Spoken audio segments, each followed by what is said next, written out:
Alhamdulillah nahmaduhu wa nasta'inuhu wa nastaghfiruh wa na'udzu billahi min syururi anfusina wa sayyiati a'malina may yahdihillahu fahuwal muhtadi wa may yudlil falan tajida lahu waliyyan mursyida. Asyhadu an la ilaha illallah wahdahu la syarika lah wa asyhadu anna Muhammadan abduhu wa rasuluhu alladzi la nabiyya ba'dah. Allahumma salli wa sallim wa barik ala Muhammadin wa ala alihi wa ashabihi wa man sara ala nahjihi ila yaumiddin, amma ba'd. Ma'asyiral muslimin, usikum wa nafsi bitaqwallah faqad fazal muttaqun. Haitsu qala Allah subhanahu wa ta'ala fi kitabihil karim, a'udzu billahi minasy syaithanir rajim. Ya ayyuhalladzina amanu taqullaha haqqa tuqatih wa la tamutunna illa wa antum muslimun. Hadirin sidang Jumat undangan Allah subhanahu wa ta'ala yang berbahagia, alhamdulillah, puji syukur kepada Allah subhanahu wa ta'ala senantiasa tidak bosan dan jemu kita panjatkan setiap saat atas limpahan karunia dan nikmat yang telah Allah subhanahu wa ta'ala anugerahkan kepada kita. Nikmat kesehatan, nikmat kesempatan, dan nikmat terbesar dalam kehidupan kita yaitu nikmatul iman wal Islam, nikmat hidayah. Dengan kesemua nikmat itu Allah bimbing langkah kaki kita ke tempat yang mulia ini semata-mata untuk melaksanakan salah satu kewajiban kita, yaitu ibadah Jumat secara berjamaah. Semoga ibadah Jumat yang kita laksanakan pada kesempatan hari ini menjadi kafaratul lima bainahuma, menjadi kifarat di antara dua Jumat yang lalu sampai Jumat sekarang, sekaligus sebagai perisai atau tameng dari segala perbuatan dosa dan maksiat dari Jumat sekarang sampai Allah takdirkan kita bertemu di Jumat yang akan datang.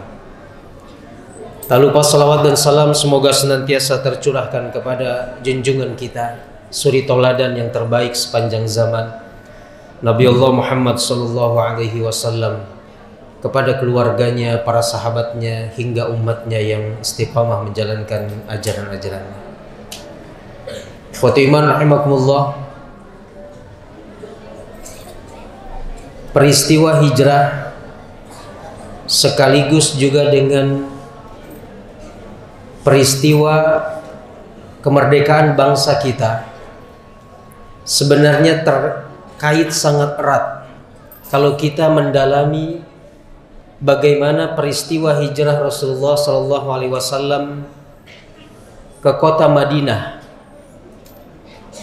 Di situ tersirat ada makna kemerdekaan yang sejati, kemerdekaan yang sesungguhnya yang ingin diraih oleh Rasulullah dan para sahabat saat itu, dan tentunya tertularkan sampai ke kita.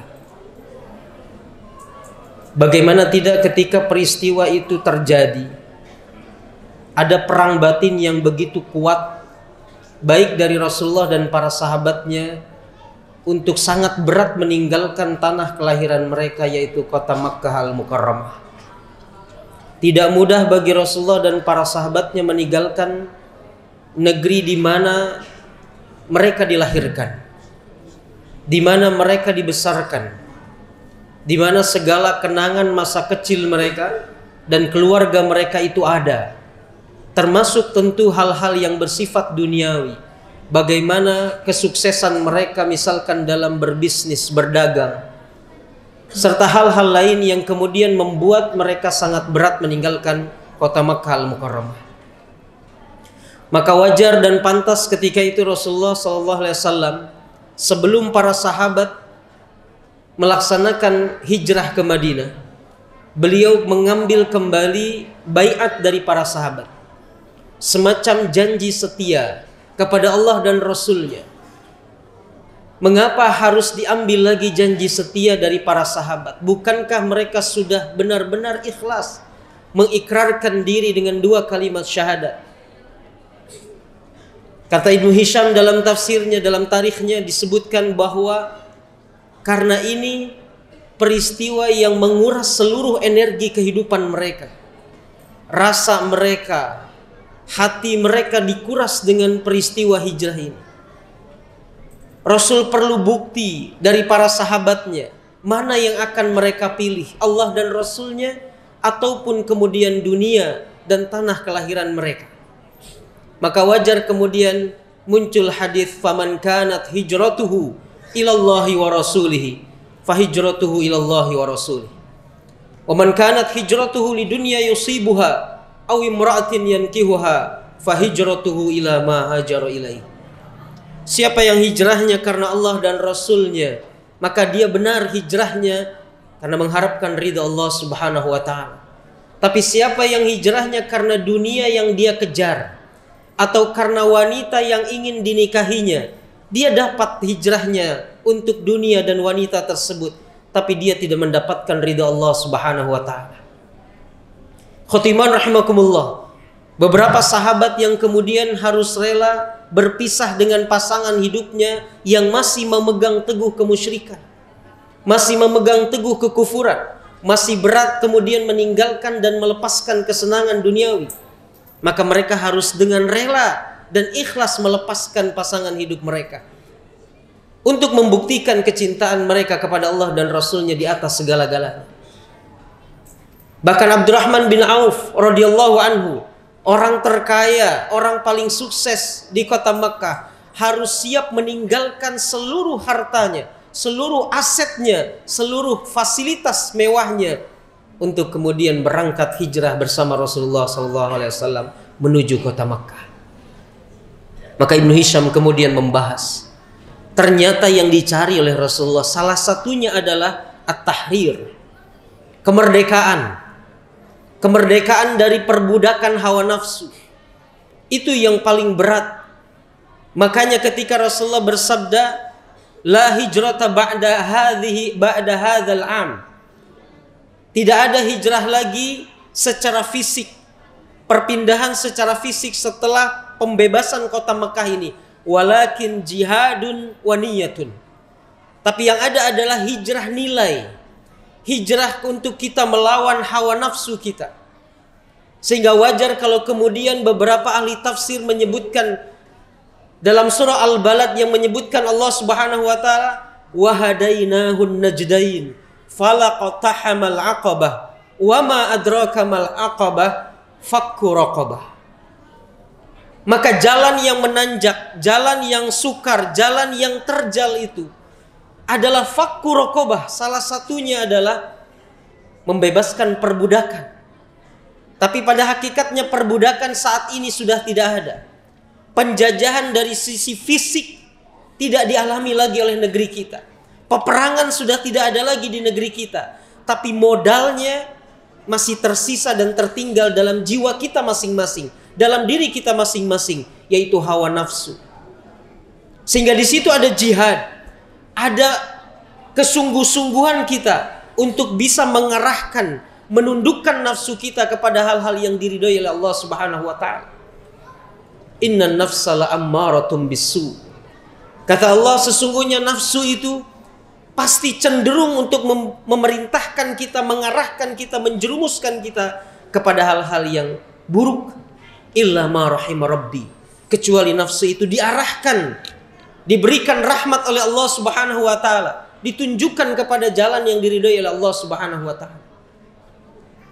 Maka Rasulullah dan para sahabatnya benar-benar merdeka saat itu. Bisa menundukkan hawa nafsu mereka. Rela dan ikhlas meninggalkan tanah kelahiran mereka, fasilitas mewah mereka, menuju kepada tempat yang Allah Subhanahu wa taala sudah sediakan. Di sana kemudian Rasulullah mengumpulkan kembali kekuatan, kemudian mengukuhkan tauhid mereka, ibadah mereka, akhlak mereka, sampai akhirnya saatnya tiba kemudian bisa merebut kota suci Makkah Al-Mukarramah dari cengkraman orang-orang kafir Quraisy saat itu. Maka Makkah kemudian kembali menjadi negeri yang hanya di situ mengakui Tuhan itu Allah Subhanahu wa taala. Disitulah peristiwa pembebasan Makkah, kota Makkah dan juga Ka'bah Al-Musyarrafah dari berhala-berhala. Bagaimana kita tahu dari antara Safa dan Marwah kemudian dijajarkan berhala-berhala, maka kemudian dibersihkan oleh Rasulullah dan para sahabatnya. Ada satu kemerdekaan yang sejati, yang hakiki, yang mereka bisa raih, yaitu mengarahkan hawa nafsu mereka hanya kepada hal-hal yang diridhoi oleh Allah Subhanahu wa taala. Membebaskan jiwa kita dari semua ilah-ilah yang ada, sesembahan-sesembahan yang ada, kecuali kepada Allah Subhanahu wa taala. Maka kemerdekaan yang sesungguhnya adalah tahrirul ibad min ibadatil ibad ila ibadati rabbil ibad. Memerdekakan diri kita. Seorang hamba memerdekakan dirinya dari penghambaan, penyembahan kepada hamba, kepada makhluk, kepada benda atau apapun itu sejenisnya, kepada penyembahan kepada Allah Subhanahu wa taala. Maka itu didapatkan oleh Rasulullah dan para sahabatnya ketika sesampainya beliau di Madinah. Kemerdekaan yang sejati bisa menundukkan hawa nafsunya.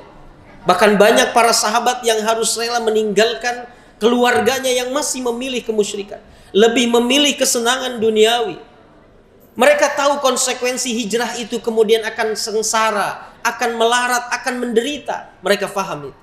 Tapi dengan itu ada kebahagiaan yang tak terkira yang bisa mereka dapatkan. Karena apa? Memerdekakan diri mereka dari perbudakan hawa nafsu kepada keridhaan Allah Subhanahu wa taala. Tidak ada yang paling membahagiakan, menggembirakan seorang muslim kecuali dia mendapatkan ridha Allah Subhanahu wa taala.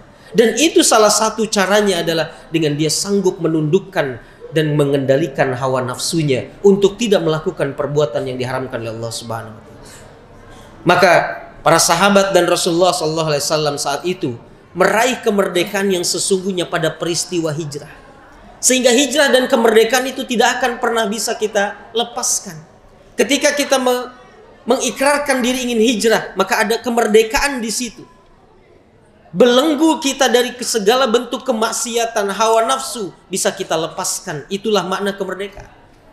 Dan hijrah nilai yang ada saat ini adalah bagaimana kita hijrah dari hal-hal yang berbau kesyirikan kepada tauhid.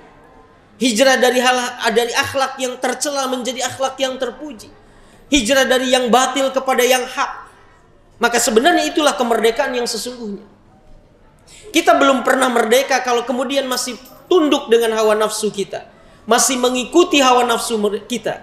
Maka bukankah Allah Subhanahu wa taala menyebutkan di dalam Al-Qur'an bahwa ada manusia yang ittakhadha ilahahu hawa, menjadikan hawa nafsunya itu sebagai tuhannya, sebagai sembahannya, sebagai yang diperturutkan, yang ditaati, yang diikuti.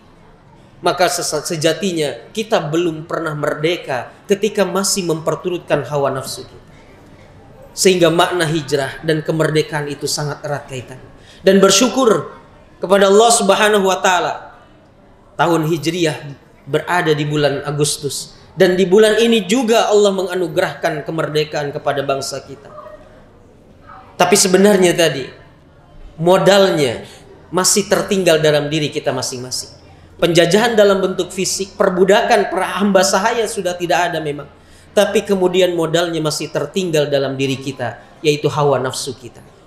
Maka kita belum bisa disebutkan hamba yang merdeka secara hakiki saat kita masih tunduk dan kemudian mengikuti hawa nafsu kita. Justru kita meninggalkan Allah dan Rasulnya. Kita memperturutkan hawa nafsu kita dan mengabaikan perintah Allah dan Rasulnya. Maka sebenarnya jiwa kita masih terjajah. Kita belum pernah merdeka dengan sesungguhnya. Kalau kemudian saat ini masih ada yang tidak kemudian datang ke tempat ini untuk memanggil dan menyeru seruan Allah Subhanahu wa taala, menunaikan perintah Allah dan lebih memperturutkan nafsunya dibandingkan seruan Allah, sejatinya dia belum merdeka. Sejatinya dia masih terjajah oleh penjajah yang tidak terlihat, tapi nampak jelas pengaruhnya. Dampaknya sangat jelas, yaitu hawa nafsu mereka. Maka kemerdekaan dan hijrah, dua peristiwa bersejarah ini, hendaknya kemudian kita jadikan momentum untuk kita bisa melepaskan belenggu hawa nafsu kita, lebih mengikuti apa yang Allah dan Rasulnya perintahkan, lalu kemudian kita berhijrah nilai dari yang buruk, dari yang batil menjadi yang baik, menjadi yang hak. Barakallahu li wa lakum fil Qur'anil azim wa nafa'ani wa iyyakum bima fihi minal ayati wadh-dhikril hakim wa taqabbala minni wa minkum tilawatahu fastaghfiruhu innahu huwal ghafurur rahim.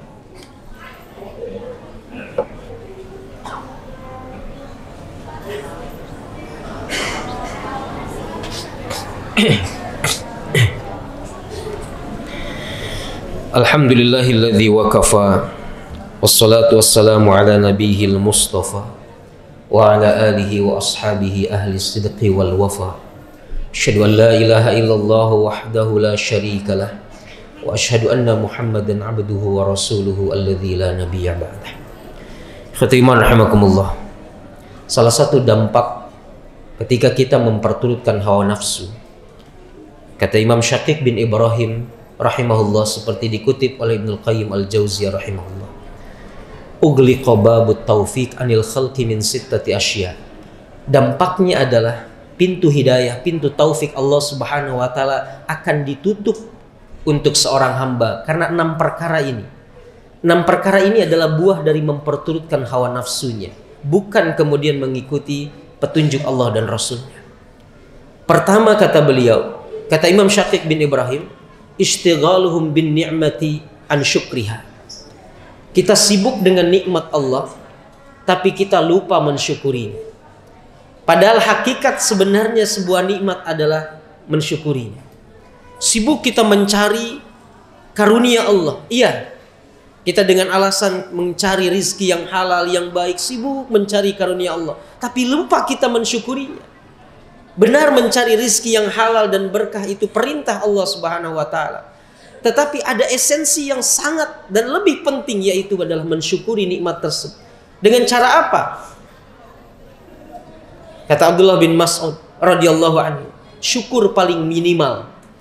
Ketika kita tidak menggunakan nikmat Allah, fasilitas Allah itu dalam rangka maksiat kepadanya, itu sudah syukur paling minimal, kata beliau. Kalaulah mata ini belum kita bisa gunakan untuk membaca Al-Quran, untuk melihat hal-hal yang diridhoi oleh Allah Subhanahu wa taala, minimalnya kita tidak gunakan untuk melihat yang maksiat, melihat yang diharamkan oleh Allah Subhanahu wa taala. Kalaulah telinga ini belum bisa kita gunakan untuk mendengar hal-hal yang baik, perkataan-perkataan yang baik, zikrullah, minimalnya kita tidak mendengar hal-hal yang diharamkan oleh Allah Subhanahu wa taala. Kalaulah lisan ini belum kita bisa gunakan untuk zikrullah, untuk saling menasehati dalam kebenaran dan kesabaran, minimalnya lisan ini kita tidak gunakan dalam kemaksiatan kepada Allah Subhanahu wa taala. Tidak kita gunakan untuk menyakiti hati saudara kita. Tidak kita gunakan untuk berdusta, memfitnah dan lain sebagainya. Itu syukur paling minimal. Maka memperturutkan hawa nafsu, kita mencari terus yang halal dan berkah misalkan, tapi kita lupa sejatinya ada yang lebih penting, yaitu mensyukuri tersebut. Nikmat tersebut kita harus syukuri.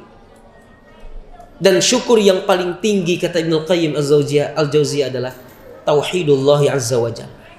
Mengesahkan Allah dalam segala hal. Dalam segala hal kita mengesahkan Allah Subhanahu wa taala, dalam peribadatan kepadanya, dalam berdoa kepadanya, memohon perlindungan kepadanya, hanya kepada Allah Subhanahu wa taala. Lalu yang kedua, waraghbatuhum fil ilmi wa tarkuhumul amal. Semangat dalam mencari ilmu tapi lupa dan meninggalkan mengamalkan ilmu tersebut. Ada orang yang kemudian mengejar ilmu, sibuk mengejar gelar akademis, bahkan gelarnya berderet di depan dan di belakang, tapi lupa esensi dari ilmu adalah mengamalkan. Buah dari ilmu itu adalah mengamalkan ilmu tersebut. Maka kalau kita ingin merdeka dengan sesungguhnya, ilmu yang kita dapatkan, yang dititipkan oleh Allah Subhanahu wa taala, kita amalkan. Baik oleh diri kita sendiri maupun kita amalkan dan ajarkan kepada orang lain. Lalu yang ketiga, kata beliau, wal musara'atu ila dzanbi wa ta'khirut taubah. Kita sangat cepat dalam berbuat dosa, tapi menunda-nunda taubat.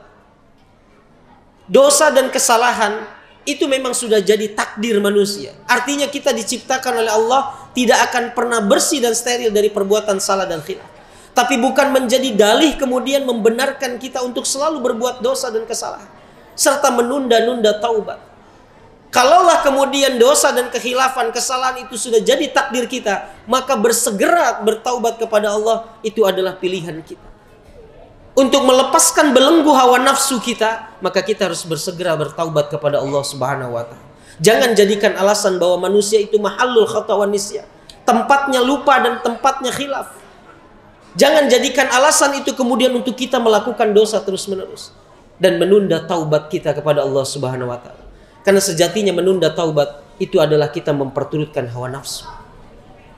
Lalu yang keempat kata beliau, wal igtiraru bi suhbatis salihin wa tarkul iqtida'i bi af'alihim.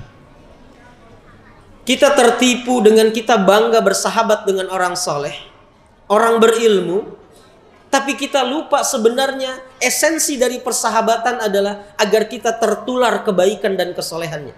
Kita meneladani kesolehannya. Kita hanya bangga kemudian mengambil foto dengan orang-orang saleh, para ulama, para kiai, para ustaz. Kita pajang menjadi foto profil kita, tapi kita lupa meneladani kesolehan mereka. Bagaimana mereka bisa saleh, itu yang harus kita teladani.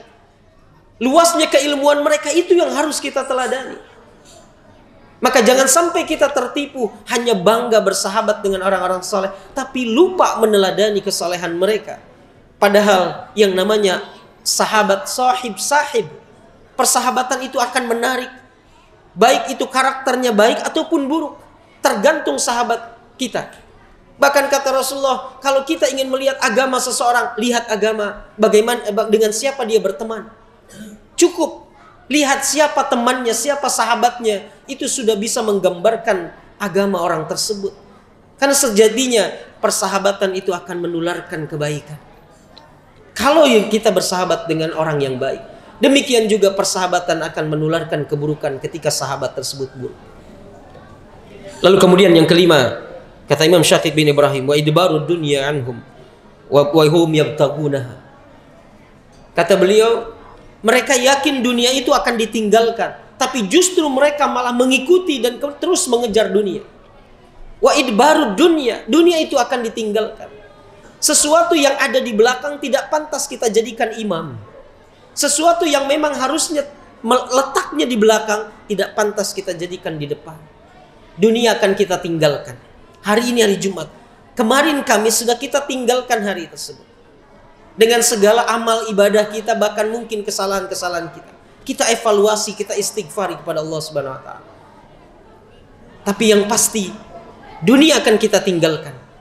Tapi justru orang-orang yang mengikuti hawa nafsu, memperturutkan hawa nafsunya dan belum merdeka, mereka justru mencintai dan sangat berat meninggalkan dunia. Lihat bagaimana para sahabat dengan ikhlas dan rela meninggalkan kesenangan-kesenangan mereka di Mekah untuk menuju kepada keridhaan Allah Subhanahu wa taala.